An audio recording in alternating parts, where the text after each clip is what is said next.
Cockroach जनता पार्टीबाबतची इंस्टाग्रामवर 11 मिलियनहून अधिक followers असणाऱ्या कॉकरोच जनता पार्टीचं ट्विटर अकाउंट बंद केलंय।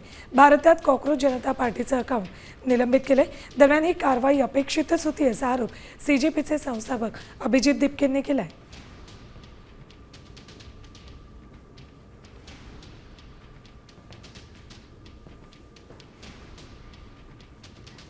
काय नेमकी प्रतिक्रिया दिली त्यांनी बघा।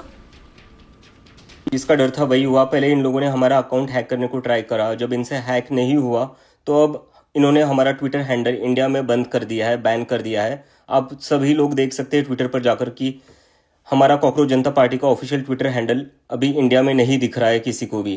तो मैं चाहता हूँ आप लोग सब आवाज़ उठाए और आप लोग पूछे ये अकाउंट हैंडल क्यों बैन किया गया, इससे ऐसा क्या लिखा था। हमने तो कोई गलत चीज़ नहीं लिखी थी, हम तो खाली रेजिग्नेशन मांग रहे थे मिनिस्टर का।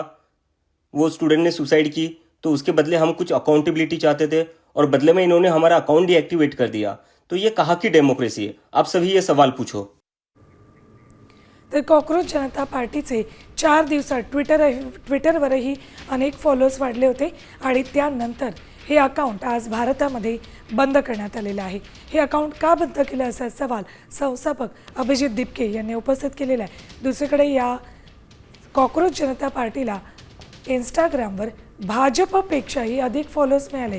11 मिलियनहून अधिक फॉलोअर्स सीजेपीचे अर्थात कॉकरोच जनता पार्टीचे इंस्टाग्रामवर आहेत, तर इकडे ट्विटरवरही लाखो फॉलोअर्स होते। केवळ सर्वसामान्य जनता किंवा मग जेनझीच नाही तर बॉलिवूडमधील अनेक कलाकारांनीही सीजेपीला इंस्टाग्राम आणि ट्विटरवरही फॉलो केलं होतं। मात्र आता हे अकाउंट बंद करण्यात आलेलं आहे। कॉकरोच जनता पार्टीचं ट्विटरवरचं अर्थात एक्स अकाउंट निलंबित करण्यात आलेलं आहे। कायदेशीर मागणीनुसार ट्विटरकडून कारवाई करण्यात आली। ही कारवाई मात्र अपेक्षितच होती असं अभिजित दिपके यांनी काही वेळापूर्वीच म्हटलंय।